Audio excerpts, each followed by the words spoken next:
Ever found yourself without Wi-Fi and desperately needing to get online? This is your quick guide to powering up your iPhone's cellular data so you're never out of touch. Let's dive right into it. First things first, unlock your iPhone to access the home screen. From your home screen, locate the Settings app. It's typically a gear icon, usually found near the bottom of your screen. Tap on it.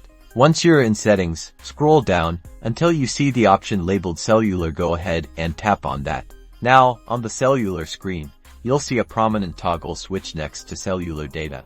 To enable cellular data, simply tap this switch. It will turn green, indicating that cellular data is now active on your iPhone. If you'll be traveling abroad or need to ensure you have service in different regions, you might want to check your cellular data options. Tap on that. Within cellular data options, you'll find data roaming.